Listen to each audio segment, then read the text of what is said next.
Estamos agora no terceiro tópico da nossa lição, uma lição que vem abordando uma parte da história do regime alimentar ao longo da história do povo de Deus, né?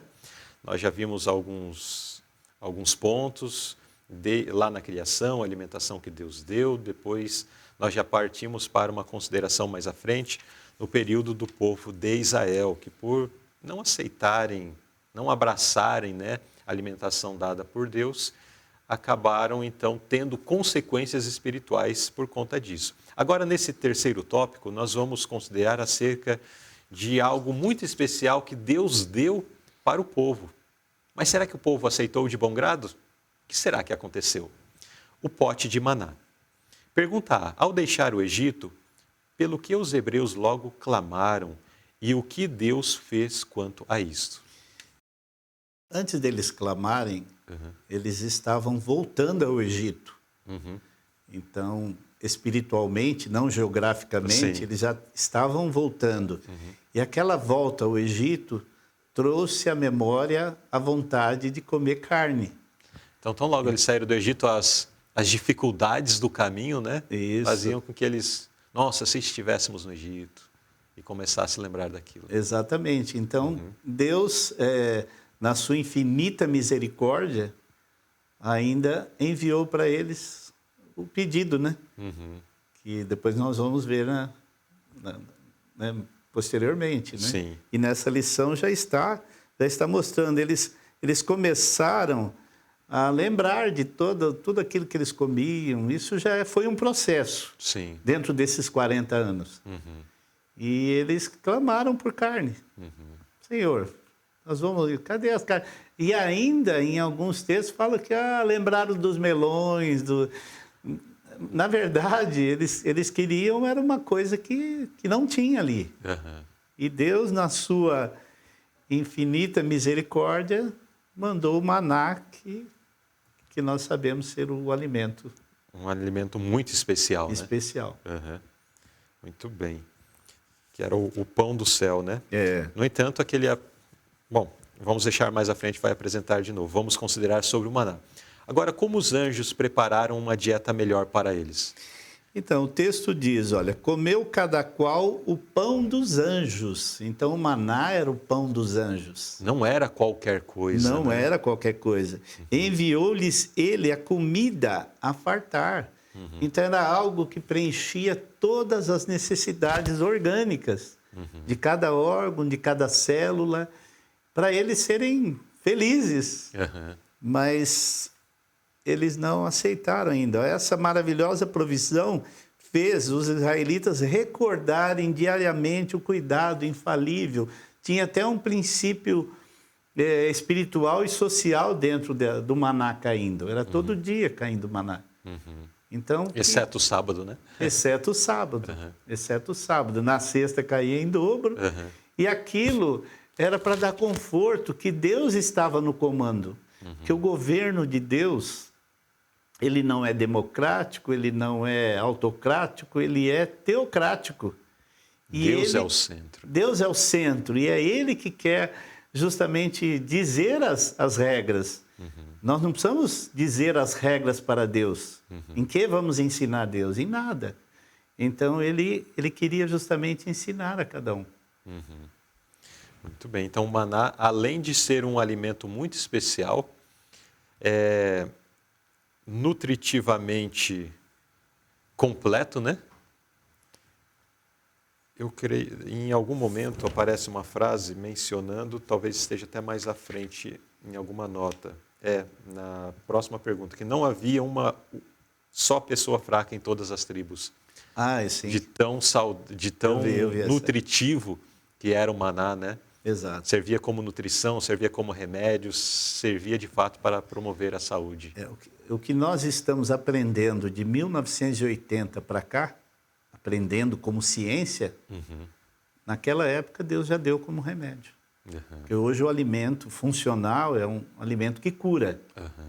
E naquele tempo já receberam a informação. Através do maná. Através do maná. Muito bem. Agora, pergunta C. Como esse alimento foi guardado para fins de lembrança e comemoração?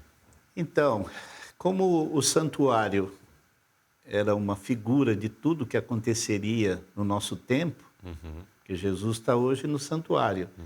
Ele intercede, logo ele vai sair de lá como juiz. Juiz de toda a terra. Então, isso era uma prefigura. Então, ele foi colocado dentro da arca, o potezinho de maná, como lembrança que ia fazer parte dessa restauração a nossa alimentação. Então, esse aí é o fator principal, que o alimento ele tem muito que ver. Existe um ditado latino que é corpo são, mente sã. Né? Então, hoje a gente tem que aceitar ainda mais, porque nós precisamos mudar os nossos hábitos se queremos entrar no céu. Em determinadas fases, alimentação cárnea. Em outras fases, alimentação industrializada. Em outras fases, eu tenho que acrescentar fibras, eu tenho que acrescentar alimentos integrais. Então, em cada fase, a gente tem que estar preparado para que Deus faça a sua operação. E isso está lá dentro da arca como símbolo, né?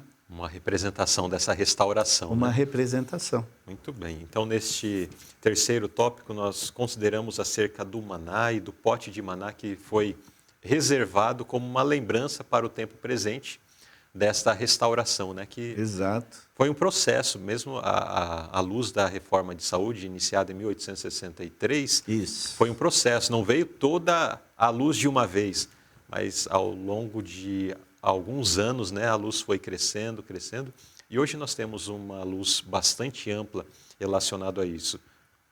Talvez não se tenha a prática, a correspondência com essa luz, mas se não há, estamos em débito com a luz que temos, e nós somos julgados pela luz que temos, não por aquilo que queremos fazer e achamos que é melhor, né? Exatamente. E diante dessa constatação, e também de uma reflexão individual, né? Porque daí cada um precisa refletir e colocar na balança, por um lado, o fiel da balança é a luz que temos e, por outro lado, é a prática que temos no nosso cotidiano, o que colocamos em nossa mesa, o que temos ingerido, e perceber se essa balança está equilibrada, né? Exatamente. Se não estamos em débito em relação à luz que já recebemos. Porque nós não podemos também desequilibrar a balança, né? Com os nossos hábitos, né? Certa vez, se me permitir contar Sim. eu era missionário na região de Registro, Juquiá.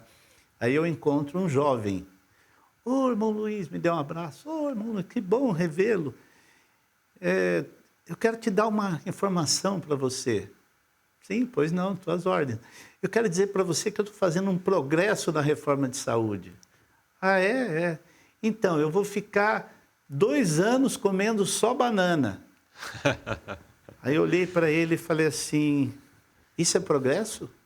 Só banana?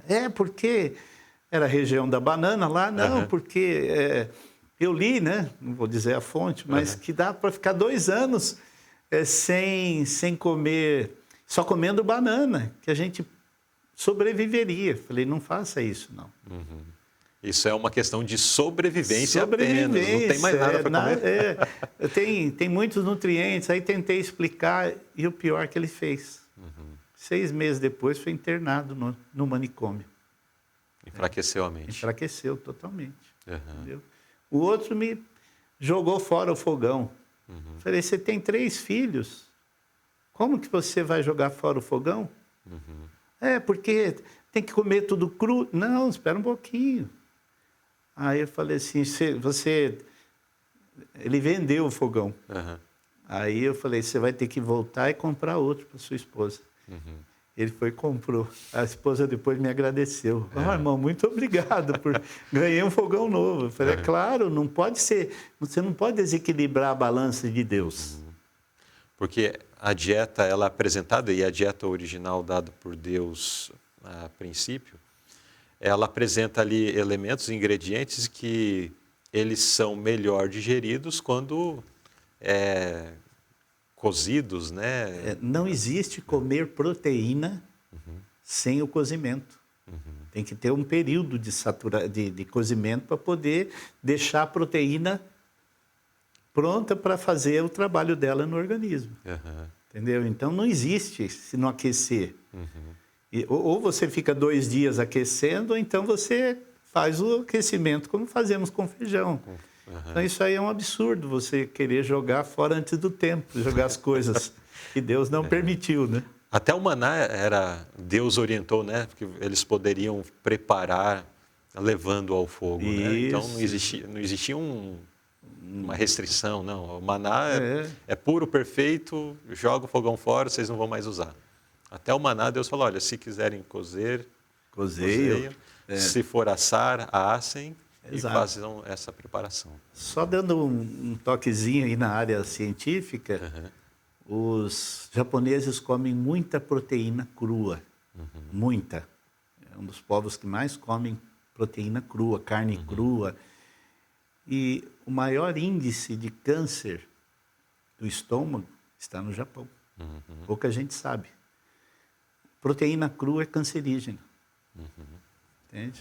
Informação importante. Então, precisamos ser equilibrados e buscando sempre a restauração, né, mas de uma forma equilibrada. Não no sentido, então eu vou comer algumas coisas equivocadas aqui. Não. O equilíbrio está em exatamente obedecer à voz de Deus, aquilo que é cozido deve ser cozido, aquilo que é assado deve ser assado, aquilo que é cru, questão de combinações, tudo. Ser palatável, né? Porque nós estamos num tempo de palatabilidade. Sim. Não adianta eu querer. Eu tive um aluno que falamos do alimento integral, ele vai e me faz um pão 100% integral. Eu falei, você está armado, rapaz. Isso aqui é uma arma, isso é uma pedra. Você mata alguém. Você acha que você... Aí a esposa também, nossa, foi bom você ter falado com ele, porque ninguém está aguentando comer aquilo, ele queria que todo mundo comesse na marra. Eu, não, meu amigo, você não pode ser assim. E a tendência do ser humano é querer desequilibrar, radicalizar, vai? Radicalizar a situação. Exato. Muito bem.